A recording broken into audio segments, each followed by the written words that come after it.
And for insights into this unusual political event, we're joined again by Attorney An Junseong here in the studio. Mr. An, thank you for your time. Thank you. And we're also joined virtually by Professor Cho Hee-kyoung from Hongik University's College of Law. Welcome, Professor. Hello, thanks for having me. Mr. An, I want to start with you. So 195 lawmakers cast their votes and the voting ended. This means the impeachment motion is dropped because it does not meet the quorum of 200 votes. Does this resolve political uncertainty or the other way around? Well, I guess it seems like it's a delayed tactic made by the PPP, obviously. I think they can try to save some time to reorganize whatever they have it, because they're basically assuming allegedly they actually had Chairman Han had a meeting with President Yoon, and they had a discussion which we do not know what really went on. So I guess they'll try to do something next week, and it depends on how well they do it. I mean, how much they can persuade the general public and how well they can do it. I think that's the really big issue. Could be a turning point of this situation, but we have to wait and see what kind of card they will play next week. And Professor Cho, 3 lawmakers from the ruling People Power Party, including An Cheol-soo and Yea-ji, seem to have broken ranks to cast their votes. We, of course, do not know whether all of them voted for yes or no, but what's your take on this? I want to get your reaction on this. Well, it was very disappointing. They had decided as a party that they would be voting against the impeachment motion, but we have to remember that each and every single one of the individual lawmakers is actually a constitutional institution in and of themselves. So they really should have been acting according to their own conscience, and this should not have been a motion where they were required to vote along party lines. So I was glad to see that at least a couple of the lawmakers from the ruling party did act independently. Again, we don't know whether they voted yes or no. One of them actually came out and said, although he broke ranks and came and voted, he voted no to the motion. But I believe that 2 of them, the names that you mentioned, they actually voted for the motion. But once again, many of the ruling party lawmakers previously have actually served as judges, experienced prosecutors, and all of them know that the attempted declaration of emergency martial law by President Yoon on Tuesday night was completely without any constitutional basis. And just through that act, it was essentially akin to a self-coup, and he is facing investigation. And just based on that, it was very clear that he should have been held accountable for his actions, and they should have voted really in accordance with their conscience and not really towed the party line. Staying with you, Professor Cho, President Yoon addressed the nation earlier in the morning. He apologized to the public and said he would leave all political decisions to his party, including what becomes of his term. How do you assess whether his final appeal has worked, whether it has worked? Well, it was certainly a final desperate appeal to try to buy himself some time. And also to persuade the ruling party lawmakers not to vote for his impeachment, as well as the motion that was actually being passed for the special prosecution of the First Lady.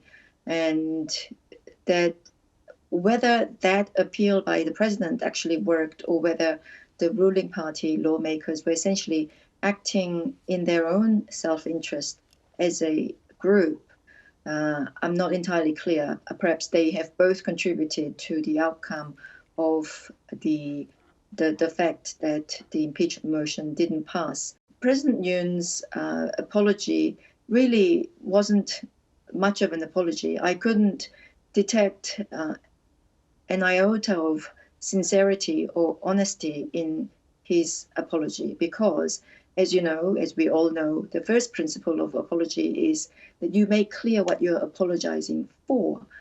But basically all he said was that he was apologizing for surprising. He didn't even use the word shock in Korean. It was the word surprise. He was apologizing that the people were surprised at what happened on Tuesday night. But he didn't explain why he had done it.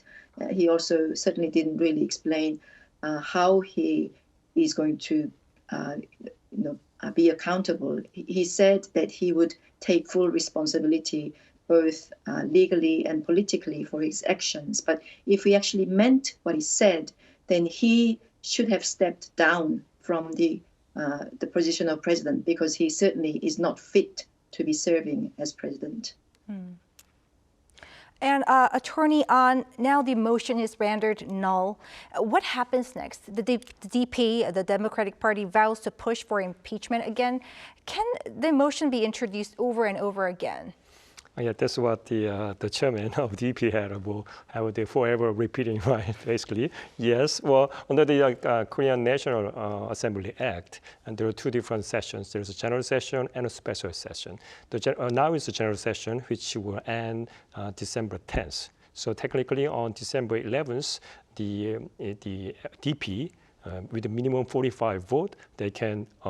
75 vote, they can convene the special session on December 11th, technically. So I guess they are targeting 2 weekends so that they can have more public, support, or just like the one candlelight meeting. So I guess that's it. They would try to find the best time to, pressure, to maximize their pressure on the, PPP. So or technically, yes, they can repeat it. It means that they have a special session, every week. Technically possible, yes. And what lies ahead? Now the motion is scrapped when it comes to future chaos and wrangling in the political arena. Yeah, actually, it's a very interesting question, because I was thinking about myself and since they were both, one bill, special bill was rejected, and the motion was rejected as well. And what will happen next time, next round, sooner or later, maybe next week or the following week, both things will be passed at the same time. I think they might creating more chaos than one passed today and passed the other one later. It's a two impact at the same time. Maybe that's more I think there's could be a more serious problem to not only to DPP, PPP, also to the Korean society here. Yeah. And Professor Cho, what does this mean for President Yoon and his cabinet now that the motion is dismissed? Well, the president gets to stay in the office for the moment, and the cabinet as well. However, he said himself that he would be stepping back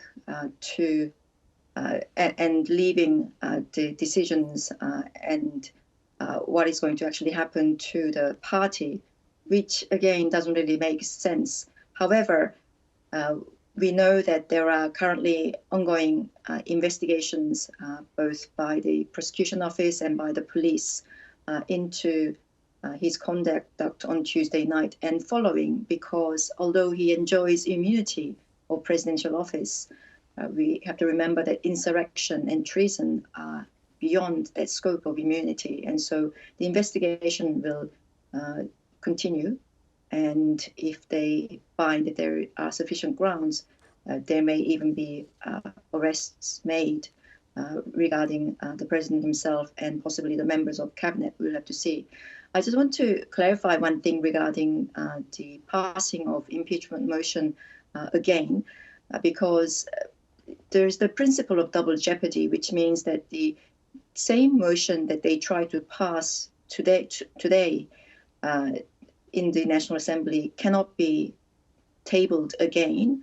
However, there are additional facts that are still coming out, which also disclose other criminal elements.